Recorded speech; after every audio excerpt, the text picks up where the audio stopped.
Animal Farm, Chapter 4. By the late summer, the news of what had happened on Animal Farm had spread across half the county. Every day, Snowball and Napoleon sent out flights of pigeons whose instructions were to mingle with the animals on neighboring farms, tell them the story of the rebellion, and teach them the tune of Beasts of England.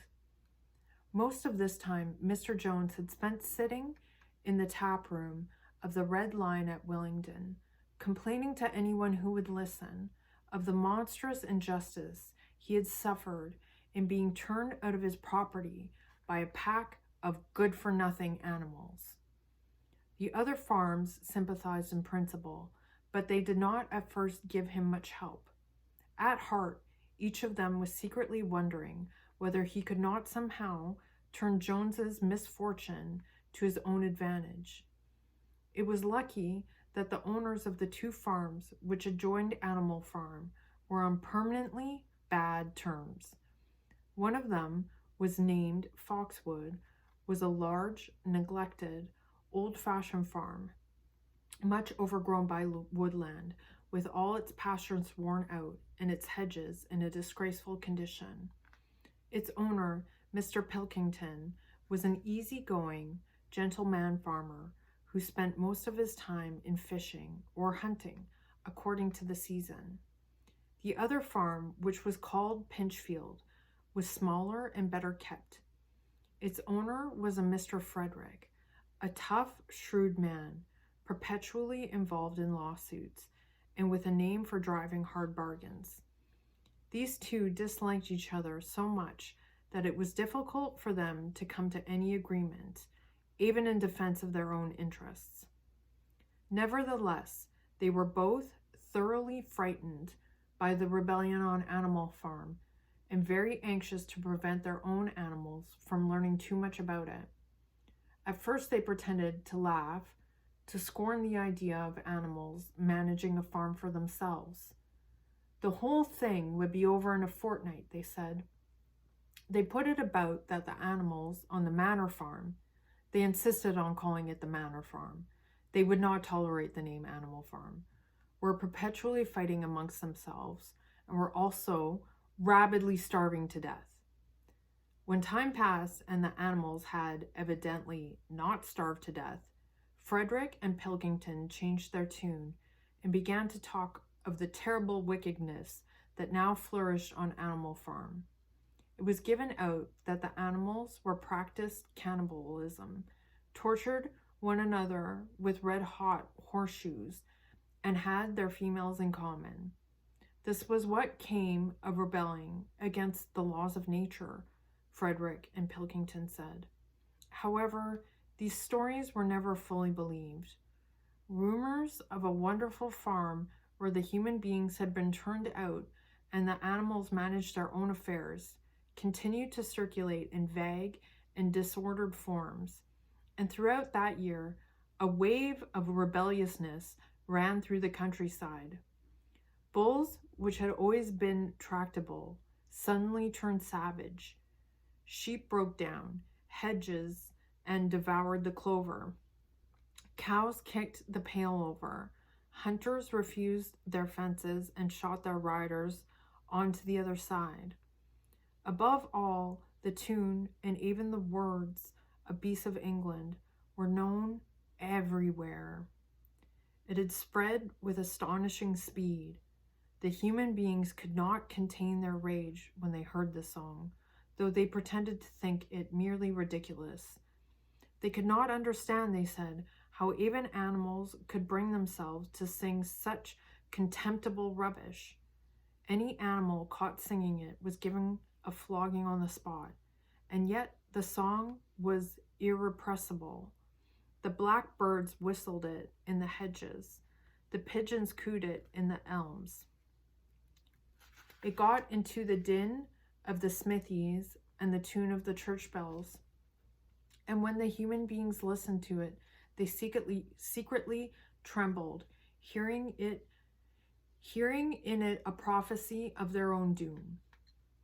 Early in October, when the corn was cut and stacked, and some of it was already threshed, A flight of pigeons came whirling through the air and alighted in the yard of the animal farm in the wildest excitement. Jones and all his men, with half a dozen others from Foxwood and Pinchfield, had entered the 5-barred gate and were coming up the cart track that led to the farm. They were all carrying sticks, except Jones, who was marching ahead with a gun in his hands. Obviously, they were going to attempt the recapture of the farm. This had been long expected, and all preparations had been made. Snowball, who had studied an old book of Julius Caesar campaigns, which he had found in his farmhouse, was in charge of the defensive operations. He gave his orders quickly, and in a couple of minutes, every animal was at his post. As the human beings approached the farm building, Snowball launched his first attack. All the pigeons, to the number of 35, flew to and fro over the men's heads and dropped their dung on them from mid-air. And while the men were dealing with this, the geese, who had been hiding behind the hedge, rushed out and pecked viciously at the calves of their legs. However, this was only a light skirmishing maneuver intended to create a little disorder, and the men easily drove the geese off with their sticks. Snowball now launched his second line of attack. Muriel, Benjamin, and all the sheep, with Snowball at the head of them, rushed forward and prodded and butted the men from every side, while Benjamin turned round and lashed at them with his small hooves. But once again the men, with their sticks and their hobnailed boots, were too strong for them, and suddenly, at a squeal from Snowball, which was the signal for retreat, all the animals turned and fled through the gateway into the yard. The men gave a shout of triumph. They saw, as they had imagined, their enemies in flight, and they rushed after them in disorder. This was just what Snowball had intended. As soon as they were well inside the yard, the 3 horses, the 3 cows, and the rest of the pigs, who had been lying in ambush in the cowshed, suddenly emerged in their rear, cutting them off. Snowball now gave the signal for the charge. He himself dashed straight for Jones. Jones saw him coming, raised his gun, and fired. The pellets scored bloody streaks along Snowball's back, and a sheep dropped dead. Without halting for an instant, Snowball flung his 15-stone against Jones's legs. Jones was hurled into a pile of dung, and his gun flew out of his hands.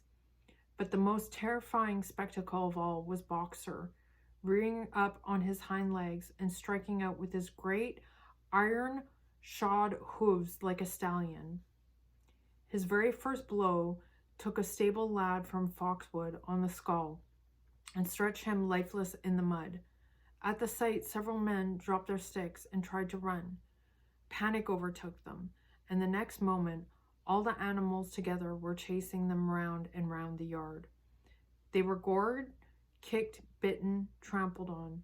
There was not an animal on the farm that did not take vengeance on them after his own fashion. Even the cat suddenly leapt off a roof onto a cowman's shoulders and sank her claws in his neck, at which he yelled horribly. At a moment when the opening was clear, the men were glad enough to rush out of the yard and make a bolt for the main road. And so within 5 minutes of their invasion, they were ignominiously retreat by the same way they had come, with a flock of geese hissing after them and pecking at their calves all the way. All the men were gone except one. Back in the yard, Boxer was pawing with his hoof at the stable lad, who lay face down in the mud, trying to turn him over. The boy did not stir.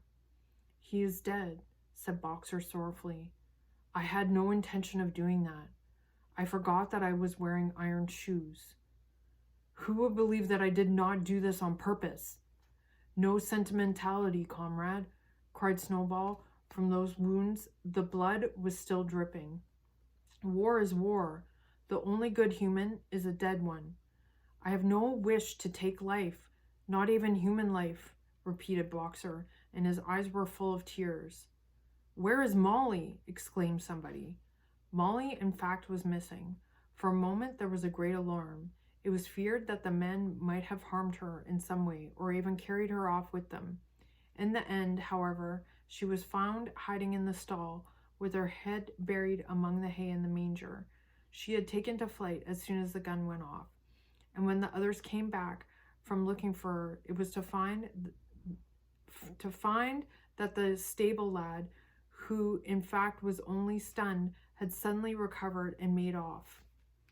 The animals had now reassembled in the wildest excitement, each recounting his own exploits in the battle at the top of his voice. An impromptu celebration of the victory was held immediately. The flag was run up and the Beast of England was sung a number of times. When the sheep who had been killed was given a solemn funeral, a hawthorn bush being planted on her grave. At the graveside, Snowball made a little speech, emphasizing the need for all the animals to be ready to die for Animal Farm, if need be. The animals decided unanimously to create a military decoration, Animal Hero, First Class, which was conferred there and then on Snowball and Boxer. It consisted of a brass medal. They were really some old horse brasses which had been found in the harness room to be worn on Sundays and holidays. There was also Animal Hero, Second Class, which was conferred posthumously on the dead sheep. There was much discussion as to what the battle should be called. In the end, it was called the Battle of the Cowshed, since that was where the ambush had been sprung. Mr. Jones's gun had been found lying in the mud, and it was known that there was a supply of cartridges in the farmhouse.